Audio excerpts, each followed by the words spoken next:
하나님 말씀은 구약성경 출애굽기 15장, 창세기 다음에 출애굽기 15장 22절부터 27절까지 교독하겠습니다.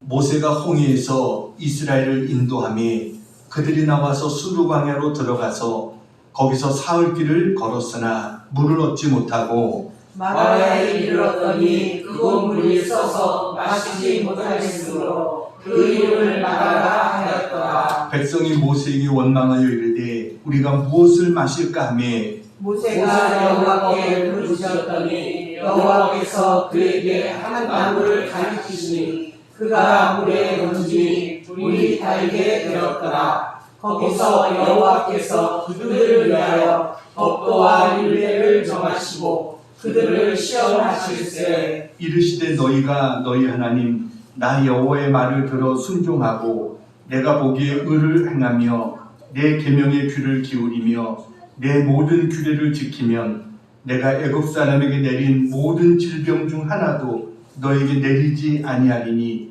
나는 너희를 치료하는 여호와임이라. 그들이 엘림에 이르니 거기에 물샘 12과 종려나무 1그루가 있는지라. 거기서 그들이 그 물 곁에 장막을 치니라. 아멘.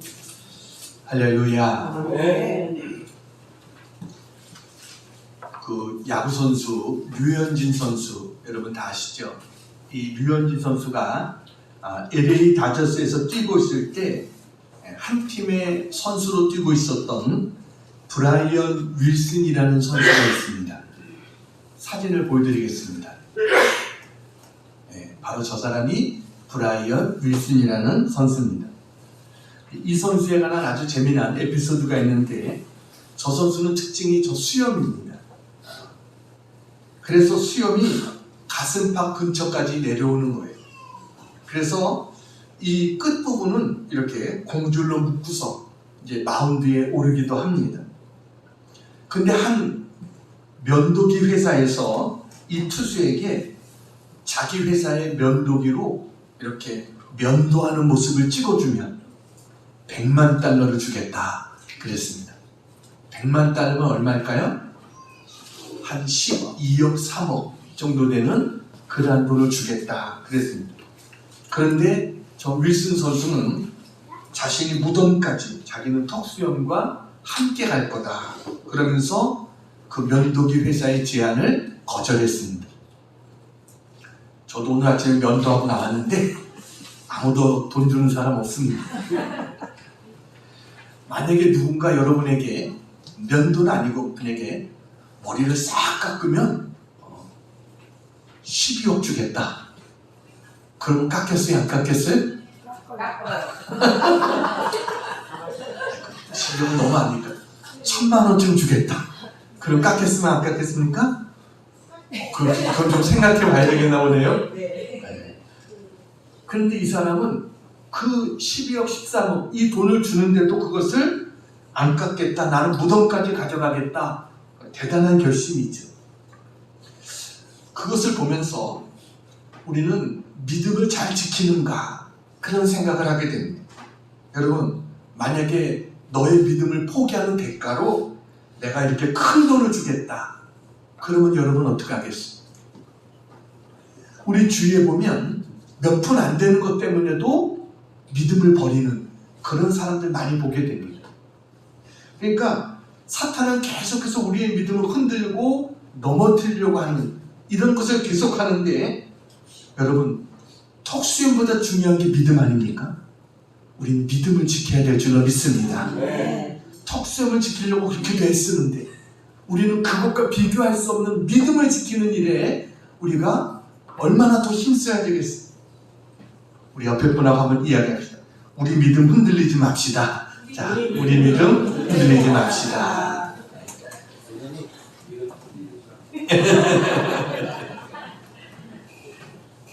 이스라엘 역사에서 그들이 가장 행복한 순간이 언제일까라고 할 때 아마 이스라엘 백성들이 하나님의 홍해 바다를 가르시고 그것을 건너게 하셨을 이때가 아닐까라는 생각이 듭니다. 뒤에서는 애국 군대가 쫓아오는데 갈라진 바다를 육지같이 건너는 그 스릴과 감동이 어땠을까? 어린이, 노인, 장년 할 것 없이 약 200만 명 되는 이스라엘 백성이 다 건너고 나니까 물이 또 착 합쳐지면서 그들을 추격했던 애국 군사들이 거기에서 죽는 것을 목격하게 됩니다. 얼마나 가슴 벅차겠어요. 그래서 이스라엘 백성들은 감격에 겨워서 노래하며 춤추기 시작합니다. 오늘 본문 바로 앞부분인 출애굽기 15장 1절부터 21절에 보면 이스라엘 백성들과 미리암의 찬송이 나옵니다. 그들은 하나님은 나의 힘이시고 구원이시다. 주의 오른손이 권능으로 영광을 나타내셨도다. 이러면서 하나님의 은혜에 감격해서 그들은 소리 높이 하나님을 찬송하게 됩니다. 우리도 예수님 믿고 나서 살아가는 동안에 이런 일들만 계속된다면 얼마나 기쁘고 행복하고 즐겁겠어요. 그런데 거기서 출발해서 이스라엘 백성이 이제 수르 광야로 들어가서 3일 길을 걷게 됐습니다.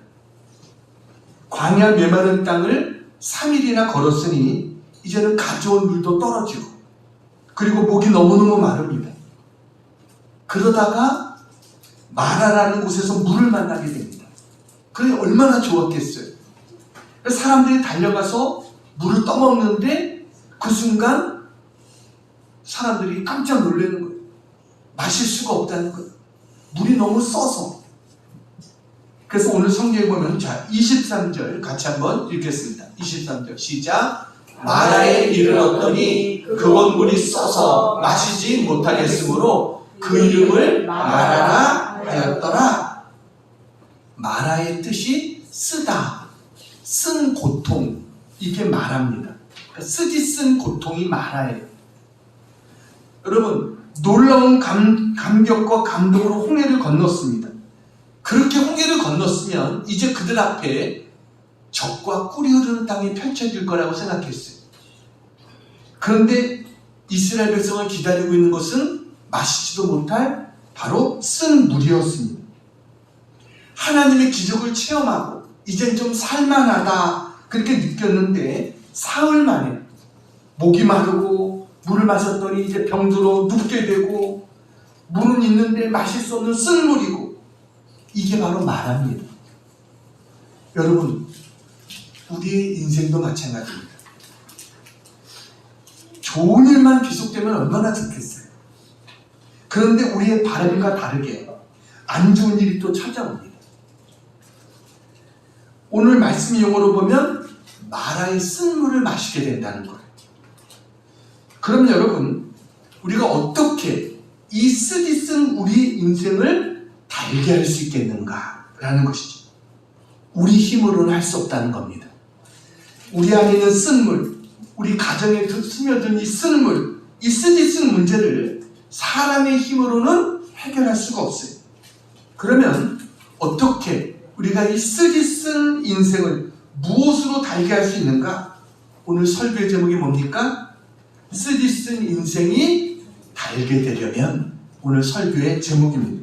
어떻게 우리의 인생이 달게 변할 수 있는가? 하나님 말씀을 통해서 같이 은혜를 나누겠습니다. 자, 첫 번째 같이 한번 읽겠습니다. 시작. 쓴물을 만났을 때 원망하지 말아야 합니다.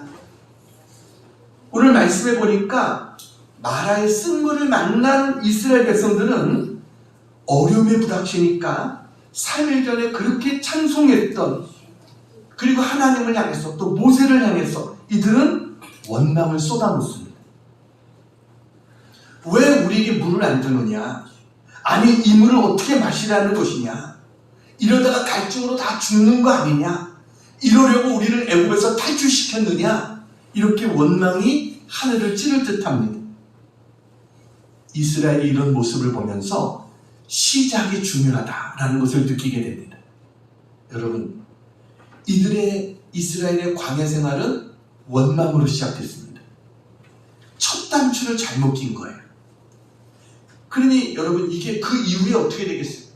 우리도 첫 단추를 잘 껴야 됩니다. 이제 금년 또 새로운 2024년도가 시작됐어요.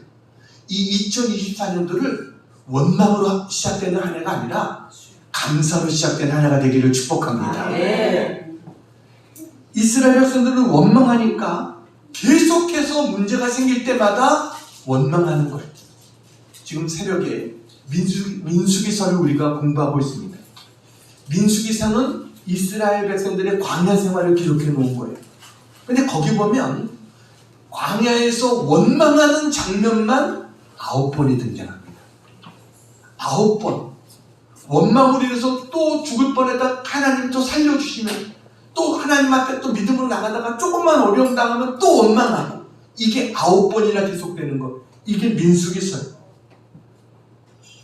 여러분, 무엇으로 시작되느냐? 시작이 절반이라고 그러잖아요. 무엇으로 시작되느냐? 이게 중요한 거예요. 원망은요, 독소와 같습니다. 사탄의 역사입니다. 원망하면 쓴물을 단물로 바꾸는 게 아니라 단물도 쓴물로 바뀝니다.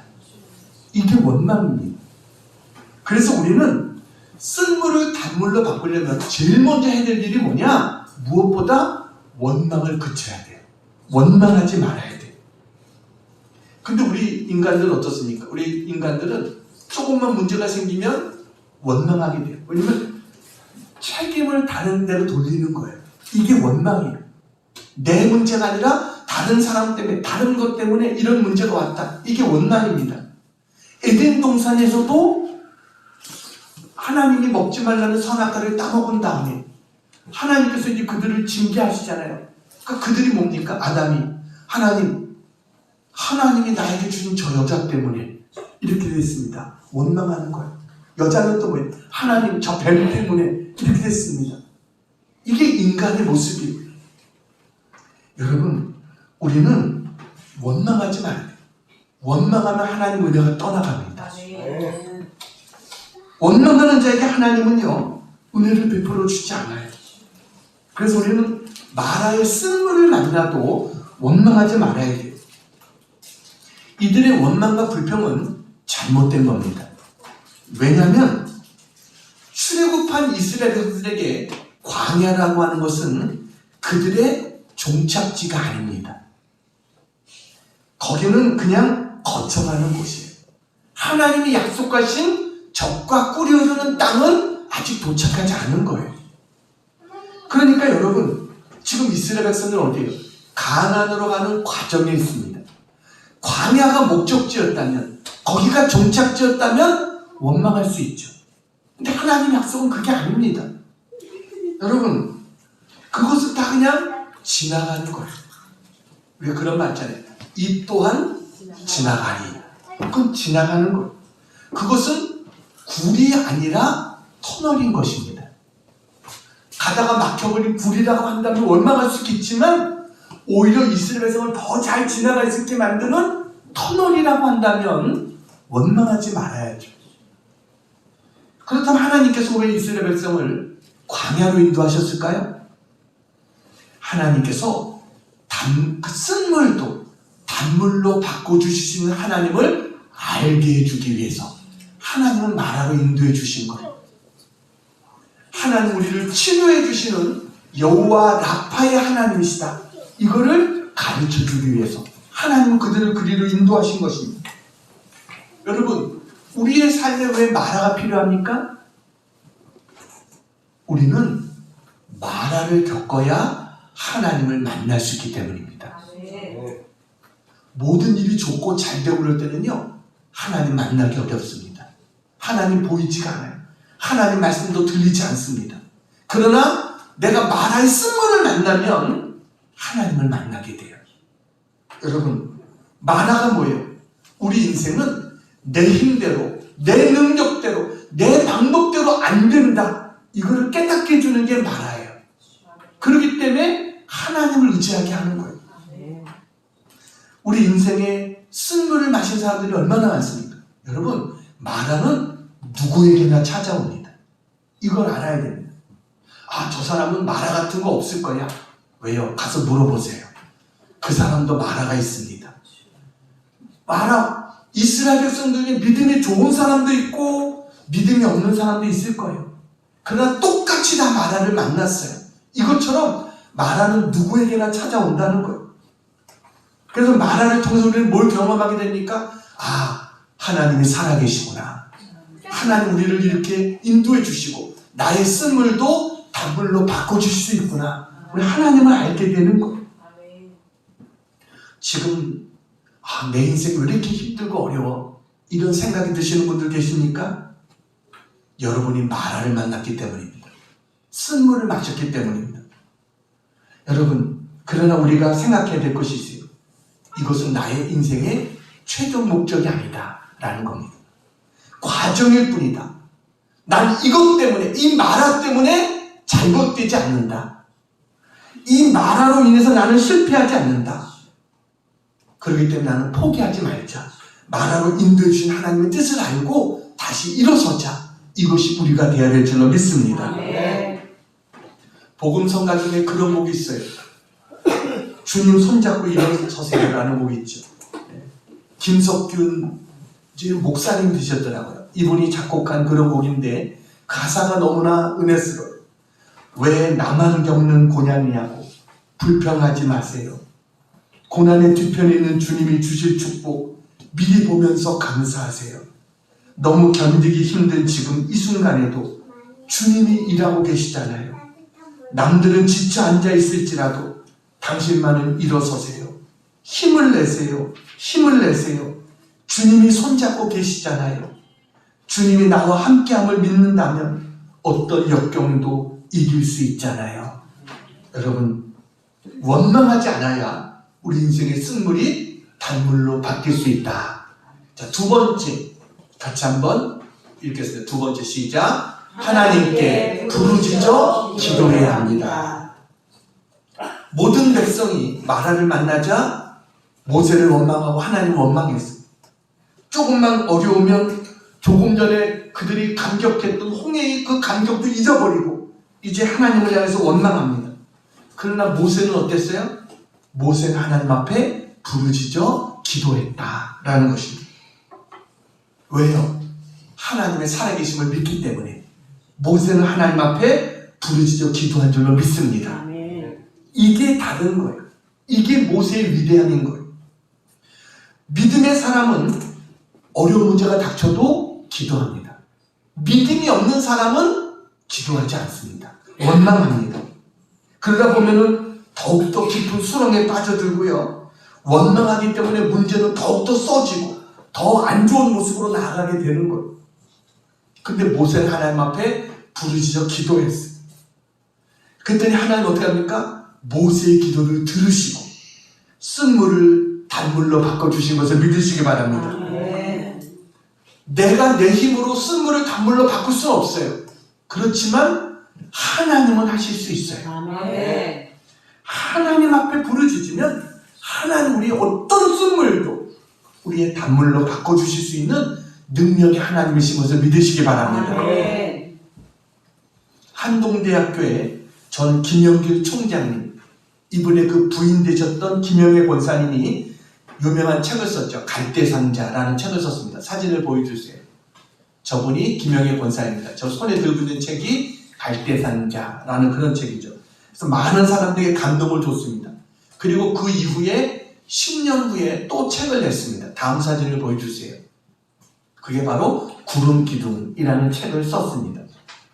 그 권사님의 고백입니다. 1995년에 한동대학교가 개교했어요. 그리고 19년 동안 말할 수 없는 마라의 쓴물을 마셨다는 거예요.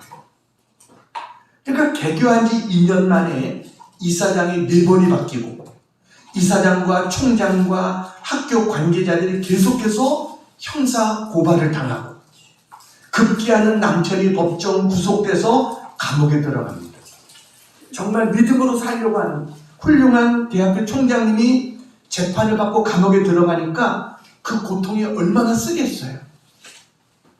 마라의 쓴물을 만난 거예요.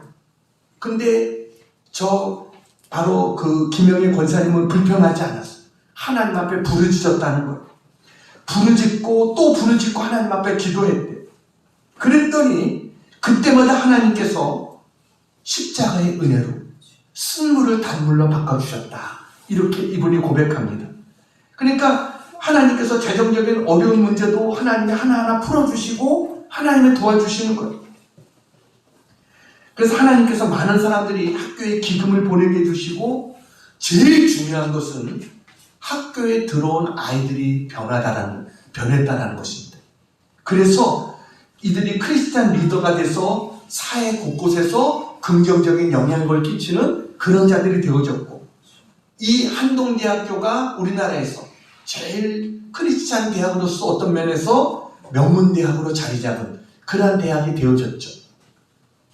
이 10년 전에 저 김윤길 총장님이 이제 그 19년 만에 총장 생활을 마치고 명예롭게 은퇴했어요. 그때 김영애 권사님이 이렇게 고백을 합니다. 우리 인생은 광야입니다. 등 따뜻하고 배부르면 구름 기둥, 불 기둥을 보지 못합니다. 광야라는 고난을 의미합니다. 하나님께 헌신하기로 작정했을 때 하나님 우리를 광야 학교에 보내십니다. 그곳에서 우리는 온갖 고난을 겪으며 우리 속에 내재된 타락한 본성을 깨트리게 됩니다. 처절한 고난이 없이는 우리는 결코 변화될 수 없습니다. 그것이 하나님의 공식이고 축복입니다. 그래서 저는 고난이 유익이라는 것을 전할 수밖에 없습니다. 광야 학교를 거치고 보니 장미꽃도 감사하지만 그 장미에 붙은 가시도 감사하다는 것을 깨닫게 됐습니다. 폭양이 내리쬐는 광야에서 구름 기둥이신 성령의 인도하심을 따라가다 보면 마침내 도착한 땅이 젖과 꿀이 흐르는 가나안 땅이었습니다. 성령님께서 우리에게 가나안 땅을 예비하셨습니다. 할렐루야. 이렇게 고백했어요. 여러분, 어떤 일이 있어도 우리는 원망하지 마시기 바랍니다. 원망은 백해무익입니다.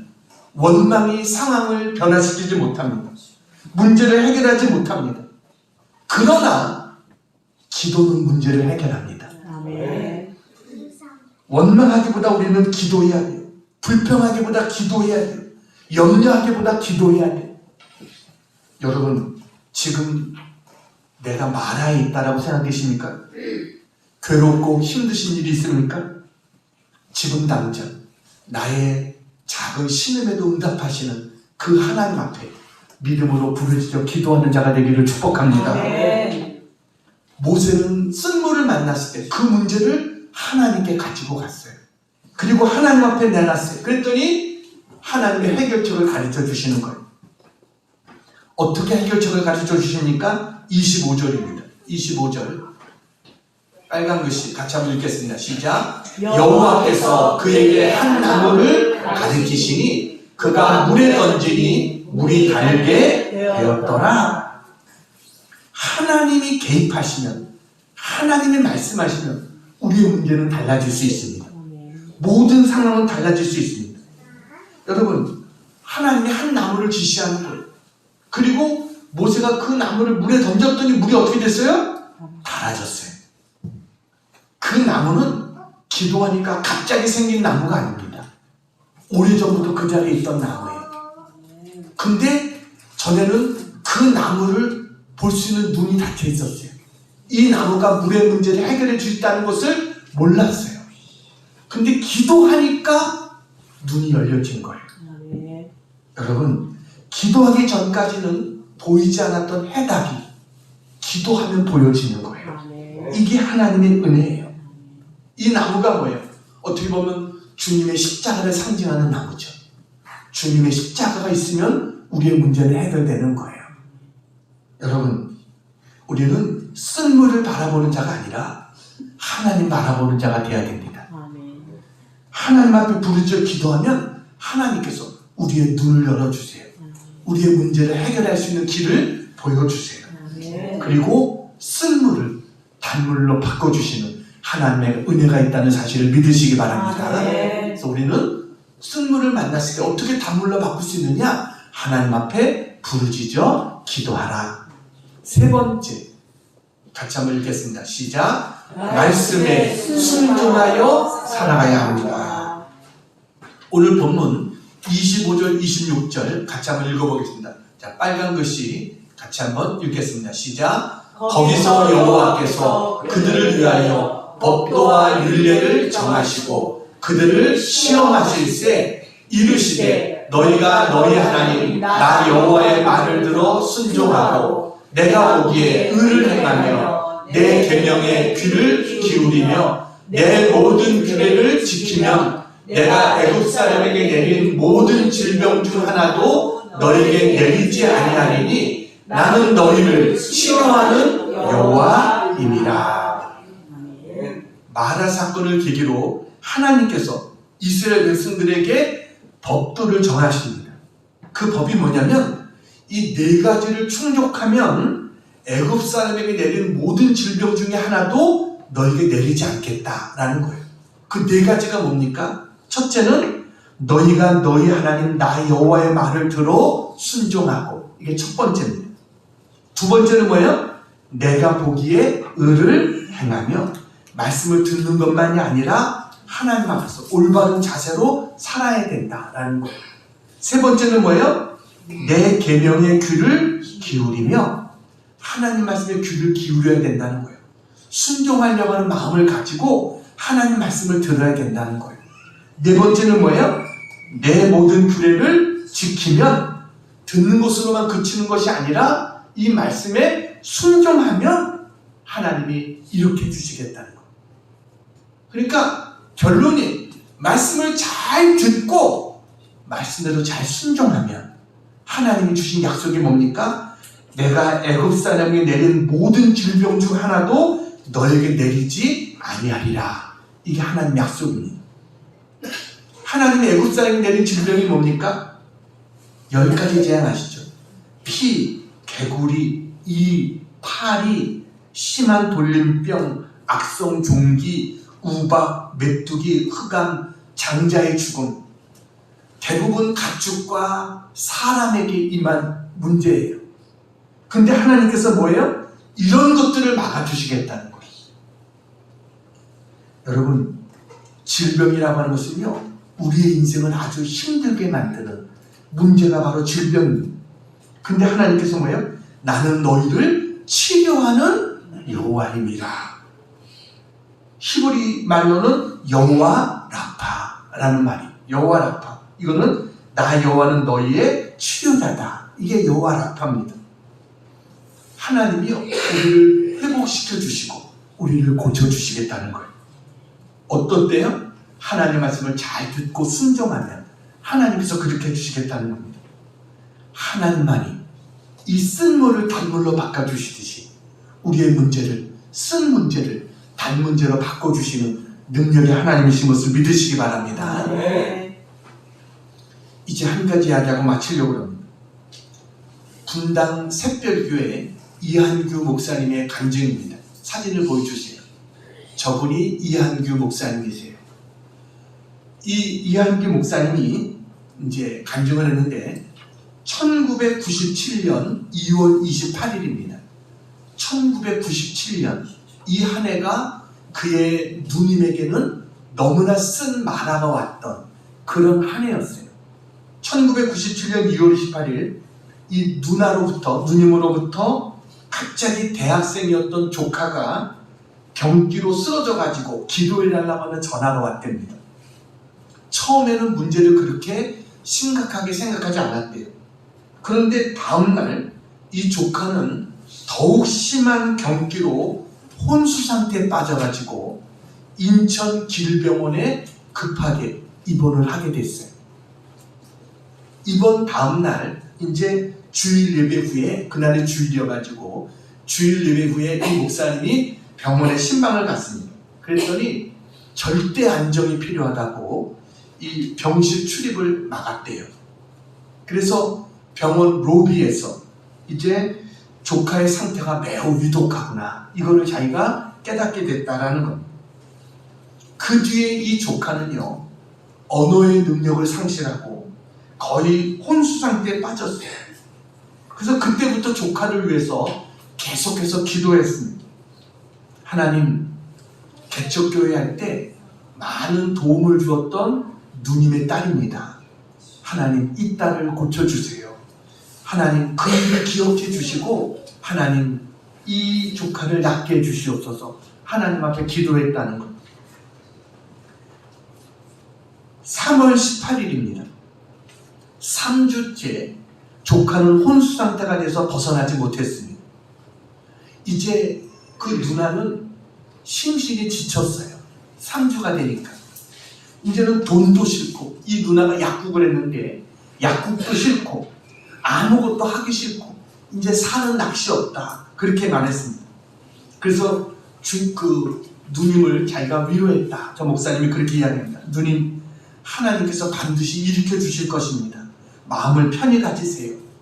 그렇게 위로했지만 그 위로가 누님에게 큰 위로가 된 것 같지는 않다. 이렇게 썼어요. 3월 28일입니다. 한 달이 된 거죠. 2월 28일이었으니까. 조카가 더 나은 치료를 위해서 삼성의료원 특실로 옮겼습니다. 그때 삼성의료원 특실의 하루 병원비가 40만 원이었습니다. 지금 돈으로 하면 100만 원이 넘는 겁니다. 그때서야 누님이 온전한 11조 생활을 하지 못하고 매달 10만 원만 11조로 드렸는데 그게 돈 버는 일이 아니었구나라는 것을 깨달았다라고 이야기했습니다. 그러면서 11조를 제대로 못 드린 것이 그렇게 후회된다면서 몇 번이나 자기가 인색했다고 탄식했습니다. 5월 6일이 됐습니다.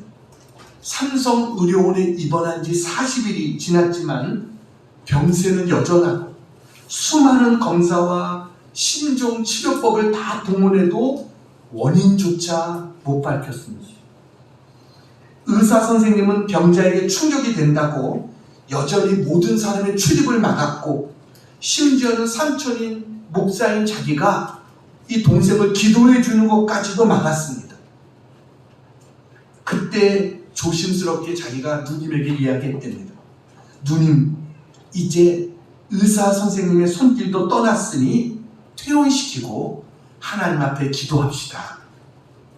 그런데 누님은 선뜻 결단을 못했다라고 이야기합니다. 5월 14일입니다.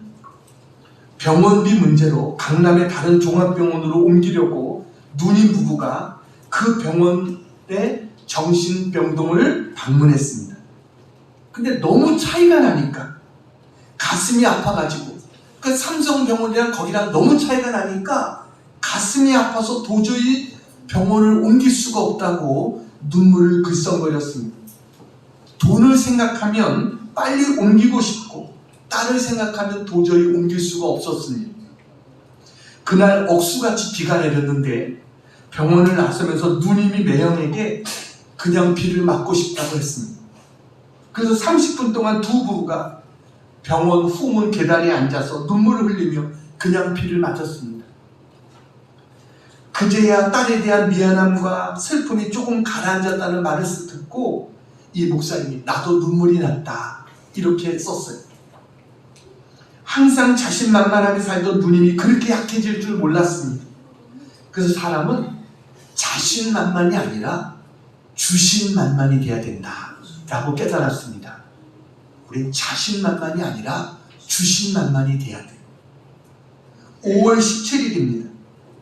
거의 3개월 만에 조카를 잠시 집으로 데리고 왔습니다. 그리고 상태를 보며 토요일마다 데리고 오기로 결정했습니다. 그때 같이 예배드리고 기도할 수 있어서 정말 감사했습니다. 그래서 이 목사님이 자기 주관하에 가족과 친지들이 같이 모여서 간절히 하나님 앞에 예배드렸습니다. 5월 25일입니다. 조카를 향한 우리의 지극한 정성의 감명을 받고 드디어 매형이 다니다 말다 하던 큰 교회를 떠나서 매주 우리 교회에 나오기 시작했습니다. 그리고 그때부터 아래 처남의 말을 주의 종의 말로 존중하며 들었습니다. 그때 매형의 순수한 신앙을 보면서 희망이 보인다고 생각되었습니다. 5월 28일입니다. 2월 28일 입원했으니까 몇 달 된 거예요? 석 달째 됐어요. 병원에 있을 때보다 집에 있을 때 상태가 조금 호전된 것 같아서 집에서 요양하기로 하고 병원에서 퇴원했습니다. 조카는 여전히 혼수 상태였고 가끔 발작을 일으켜서 가족들의 심적 고통은 말할 수 없이 컸습니다. 그러면서 점점 가족과 친지들의 몸과 마음도 지쳐갔습니다. 6월 15일입니다. 주일 예배 때 강단에서 보니까 매형이 찬양을 하면서 눈물을 훔치고 있었습니다. 그 눈물을 보면서 곧 하나님의 역사가 있을 것 같다는 생각이 들었습니다. 그로부터 며칠 후 누님이 한 남자 약사와 대화 중에 이런 얘기를 들었습니다. 그 남자 약사가 이야기를 한 거예요. 어느 날 그분의 아들이 배가 아프다고 호소한 뒤 정신이 혼미해져 가지고 약 20일 동안 미친 듯이 집안을 헤집고 다녔는데 20일 후에 소화제를 먹고 나서 정상으로 돌아왔다. 이런 얘기였습니다. 그 얘기를 듣고 그날 누님은 조카에게 100원짜리 소화제 2알을 먹였습니다. 그때 기적이 일어났습니다. 지난 4개월간 1시간 이상을 못 자던 조카가 그때부터 18시간을 내리잤습니다. 그 이야기를 듣고 누님 집으로 뛰어갔습니다. 그리고 깨어난 후에 조카가 어떻게 될까 초조하게 기다렸는데 깨어난 후에 잠깐 식사하더니 또다시 12시간을 내리잤습니다. 그때부터 조카가 정상적으로 잠을 자면서 점점 상태가 좋아졌습니다. 7월 17일 이 목사님이 금식기도원에서 일주일 동안 금식을 했답니다. 그리고 다른 기도 제목은 다 응답받았는데 이제 마지막으로 하나님 앞에 물었대요. 하나님, 조카는요? 하고 물었대요. 그때 지극한 평안과 함께 마음속에 이런 음성이 들리는 것 같았답니다. 너무 염려하지 마라. 이 응답을 하나님이 주신 거예요. 8월 3일 주일 예배 중에 목사님이 이런 말씀을 전했답니다. 느부갓네살이 성경에 그 7년 동안 기억 상실 상태에서 짐승처럼 지내다가 7년 후에 하늘을 우러러 보아서 총명을 회복했는데 조카가 7년이 아니라 7개월 만에 총명이 돌아올 것이라는 믿음을 가지고 기도하자 이렇게 도전했답니다. 그때 매형이 그 말씀을 믿음으로 아멘으로 받아들였습니다. 그리고 9월 말 조카가 정말 7개월 만에 과거의 기억을 거의 회복했습니다. 그리고 1998년 이제 해가 넘어간 거죠. 1월 초에 영어 회화반에 등록해서 사회생활을 다시 시작했고 그해 1월 말 구정 때는 조카에게 목사님이 세배를 받는데 정말 그 감회가 너무나 새로웠다. 이 이야기를 하고 있어요. 그리고 몇 년 전에 좋은 남편을 만나서 결혼해서 지금 행복하게 잘 살고 있답니다. 할렐루야. 네. 이 목사님이 자기는 이 사건을 통해서 2가지를 깨닫게 됐다라고 이야기를 해요. 하나는 인간의 연약성을 깨닫게 됐다는 거예요. 여러분, 조카가 처음에 심한 독통으로 경기를 일으켰는데 병원에서는 경기를 억제하는 간질약을 썼다는 겁니다. 그 약의 부작용으로 정신이 혼미해지니까 병원에서는 또다시 안정제와 수면제를 썼어요. 그 약의 부작용으로 손이 떨리는 파킨슨병 증상이 생기니까 병원에서는 또 파킨슨 약, 병에 쓰는 약을 또 쓴 겁니다. 그러니까 계속되는 약의 부작용으로 식물인간 같이 되었던 거예요. 아니, 200원짜리 소화제로 해결될 문제가 3개월 동안 1억 원이 넘는 돈을 쓰면서 그렇게 해야 돼. 이게 우리 인간의 모습입니다. 우리 인간이 이렇게 약한 존재라는 거예요. 그러면서 목사님이 자기가 느낀 것이 뭐냐면 바로 기도의 능력이다라는 겁니다. 여러분, 자기 조카가 회복된 것은 200원짜리 소화제가 아니라 사실은 뭐예요? 하나님의 눈물의 기도를 들으셨기 때문에 하나님이 회복시켜 주신 거예요.